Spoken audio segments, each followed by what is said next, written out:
Lesson 1.6 is covering new types of statistics that measure the spread of the data. And those two words that we're going to focus on today are variance and standard deviation. So we're going to learn what these two words mean and how to calculate them. So the main thing that we're going to take away from today is that variance and standard deviation depend on the mean of the set of numbers. So the average. We've been focusing a lot on the median and like the 5-number summary, but this is a little bit different. We're going to be looking at the spread of data, not at the quartiles. So we're going to look at this example. We have these two hypothetical women's basketball teams, the Dolphins and the Sweet Peppers, and we have these dot plots to represent the heights of the players on these two teams. So just as a reminder, each of these little dots represents a player on the team. And so this first one here means that I have one player with a height of 70 inches. These two dots here mean there's two players that have a height of 71 inches and so on and so forth. So when we look at just these graphs, what's the main difference that we see between them? Well, hopefully, if you look at the title, we're talking about the spread of data, and we can see that the dolphins' heights are spread out more. You can see they're kind of more even, whereas the sweet peppers are really concentrated right there at that 75-inch height. So from just looking at them, the spread of the data is different. And if you want to be more specific, you can say that the dolphins data is more spread out than the sweet peppers. Okay, so what we want to do is we want to be able to apply a numerical data point to tell us the difference between the spread of data for the dolphins and sweet peppers. Sometimes it's not as easy to just see the data, right, when we have hundreds and thousands or millions of data points. So we want a number to be able to tell us that. So first of all, before we talk about the variance and standard deviation, we're going to go back and get a review of finding all these other different types of statistics about these two teams. So I want you to get out your calculator because this will be good review of how to find all these in your calculator. So if you need to pause the video and get out your calculator, that's fine. So just a reminder of how to do this in the calculator. You want to add a new document, and we're going to add lists and spreadsheets. Then what we're going to do is we're going to put in the data for, let's just do one team at a time. So I'm going to put in the data for the Dolphins. So when I put this data in, we're going to start with 70, and then we're going to put 71 in twice. And then we're just going to skip 72, and so 73, 74, 75, so on and so forth. So go ahead, pause the video and go ahead and do that right now in your calculator. So it's going to go in this A column right here. Okay, so now hopefully you've entered the data into your calculator. You should have 10 data points, and you should have ended on the 80. So just a reminder of what we want to do now so that we can see like our 5-number summary and all of that. We're going to go to Menu, and then Statistics, and then One, Stat Calculations, and then you just press OK, OK. Well, oops, sorry. Let me try that again. I think I clicked the wrong thing. There we go. Okay, so once you get here, you should be able to see your 5-number summary and a lot of other data. So if you scroll up to the top, remember the X bar, what that X bar meant is the mean. Okay, so X bar is the mean. So the mean of that data is 75. So back in our chart, we're going to put in 75 for the mean. And then the mode is a little bit different. They don't actually report the mode in the calculator, but we can see our mode looking at our chart. So looking at the dolphins, the mode is what appears most often. So we only have the data point at 71 occurring twice and 79 occurring twice. No other data points repeat. So our mode is actually two different points here. It's 71 and 79 are both our modes. Now for the 5-number summary, the minimum through the maximum. So in our calculator, we can see, if you scroll down, that we have N, remember N is 10, that's 10 data points. And then we have our 5-number summary here, starting from the minimum going up to the maximum. So let's go ahead and put that in our chart. Minimum is 70, quartile 1 is 71. The median is 74.5. quartile 3 is 79, and the maximum is 80. So then, to find the IQR, remember the IQR is Q3 minus Q1. So this is going to be 79 minus 71, which is 8, is our IQR. Now, to do this with the sweet peppers, all we have to do is go back and like override our data points in the calculator.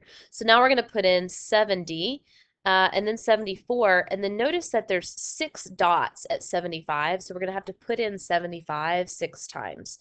So now go ahead and back in your calculator, so just go back to the first cell up here and just retype in the data for the sweet peppers. So go ahead and pause the video and go ahead and do that. Okay, so now hopefully you've done that, and so I've done that in my calculator. So you can see that the mean, the X bar, hasn't changed. It's still 75. And so now let's look at our 5-number summary. So again, we still have 10 data points. And now notice that since we had so many at 75, our quartile 1, median, and quartile 3 are all 75. So let's go ahead and fill in that data. So our mean was still 75. Our mode this time, that's pretty easy to see, is again 75. That's what happens the most. Our minimum was still 70. And then we have 75, 75, 75 for our 3 quartiles. And then the maximum was 80. So now the IQR here is 75 minus 75, because those both Q3 and Q1. So they have 0 for the IQR. Okay, so now what we're trying to find is a numerical value that represents the spread of the data in the 2 heights of the teams. And if you look through here, we've really got the mean is the same.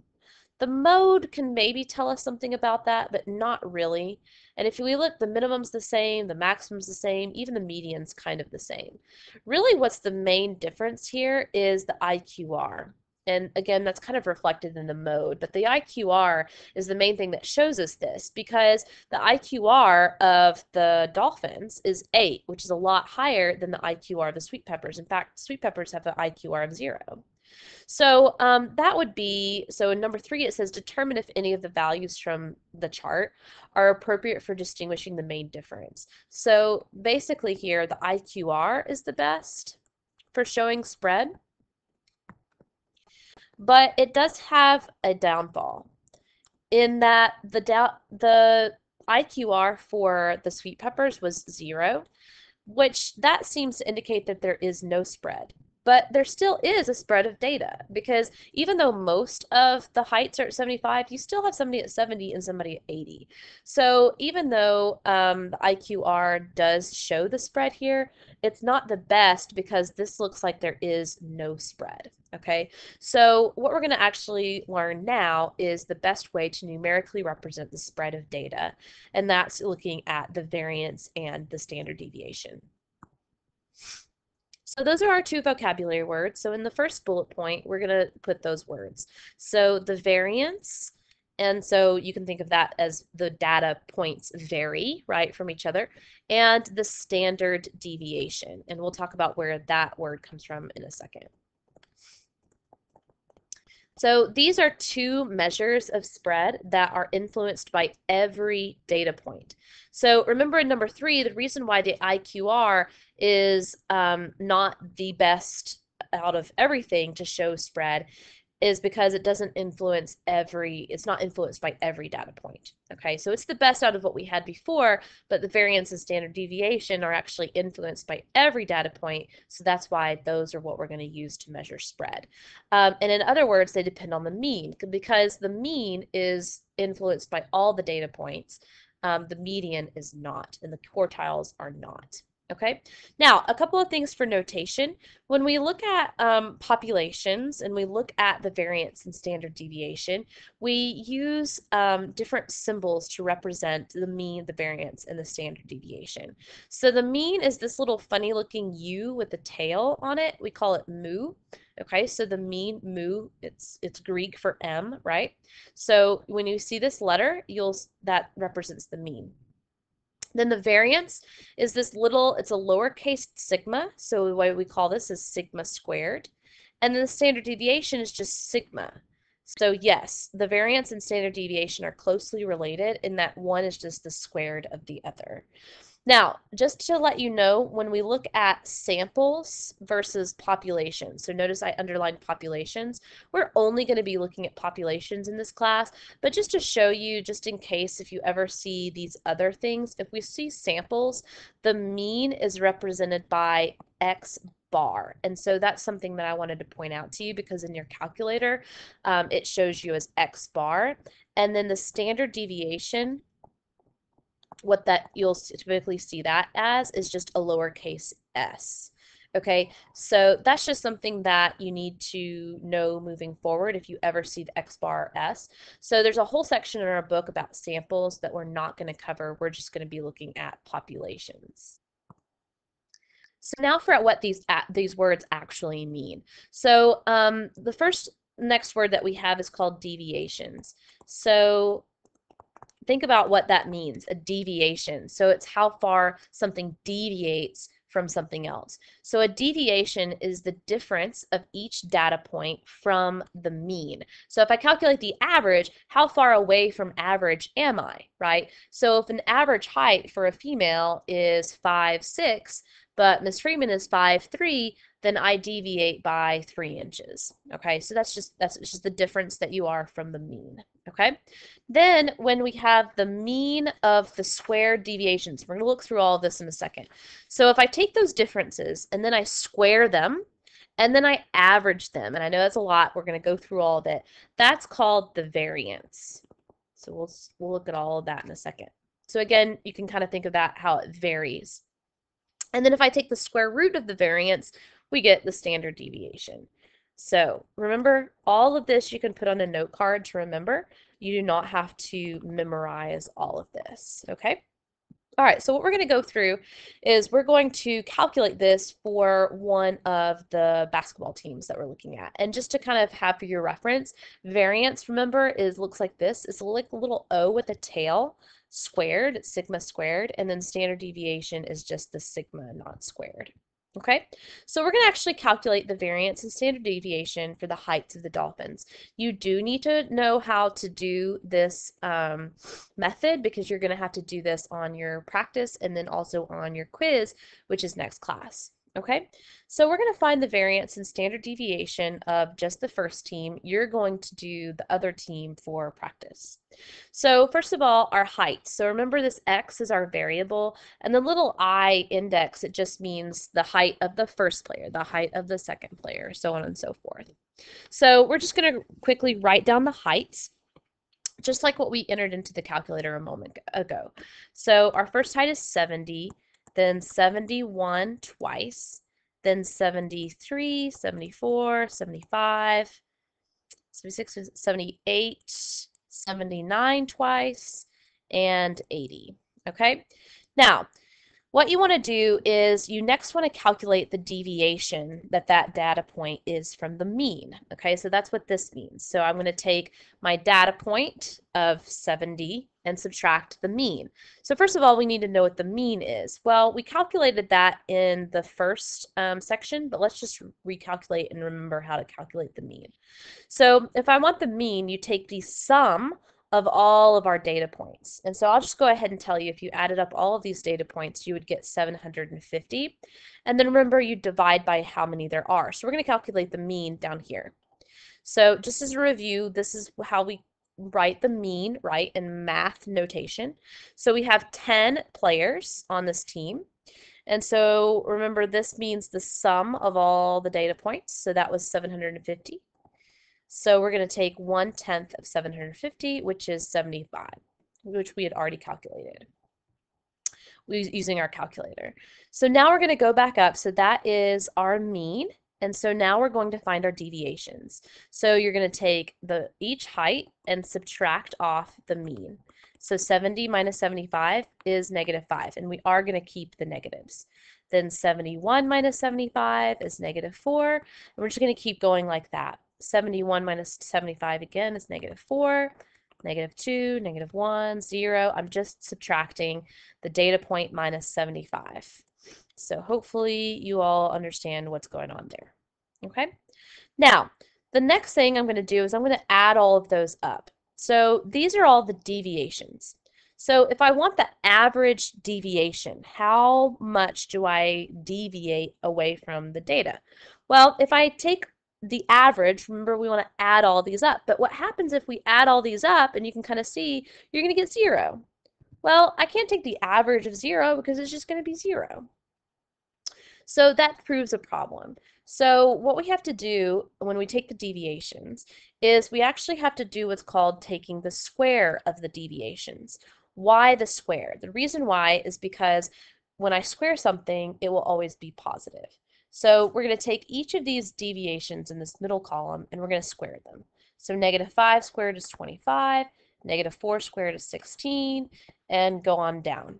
-2 squared is 4, 1, 0, 9, 16, 16, 25. All I did was square the deviations, okay? Then I want, again, what I'm trying to find is the variance. So let's go back up and look at the definition of the variance. It means the mean or the average of the squared deviations. So if this last column is my squared deviations, I want to find the average of these numbers right here. The average of these numbers is equal to the variance. So to find an average, what do? You add them all up and divide by how many there are. So if you add all of these up, you're going to get 128. So this 128 is what we call the sum of squared deviations. So what I want is the variance, which is the mean of the squared deviations. So if you look here, right here, remember what this means. That sigma, that big E, means the sum of, and then you can see that's the squared deviation. So that's what that is right there. So if I want the mean of that, then you just divide by n. So since I have 10 data points, I'm going to take 1/10 of the sum of my squared deviations. Okay, so this is going to equal 12.8. All right, so this is the variance. Okay, so just kind of recap our notation. Our mean, or mu, like that, is 75. Then our variance, and actually variance is sigma squared, is 12.8. And now to calculate our standard deviation, you just simply take the square root of the variance. Okay, so the square root of our variance, 12.8, is equal to 3.58 if you put that in the calculator. So this is the standard deviation. Okay, so let me kind of recap all of that into one summary sentence, okay, because I know I went through that really fast. So what we're asking to find is the spread of the data of the dolphin's height. So first of all, how you would report this and how you might see this reported in statistics is the dolphins team have a mean height of 75 inches, right? Okay, but then I want to say, okay, what's the standard deviation? Another way of thinking of standard deviation is how far away from average are most people? Okay, so if my average height is 75, well, how far away are most people? Okay, so the dolphins have a mean height of 75 inches with a standard deviation of 3.58 inches. Okay, so what that means is most of them, the average height is 75 inches, but most players are within about 3.5 inches of 75 inches, and that's what standard deviation is. So what you need and what you're going to see on your practice is you're going to be asked to redo this thing, what we just did, for the other team, the Sweet Peppers. Okay, so you're just going to follow exactly what I went through in these notes.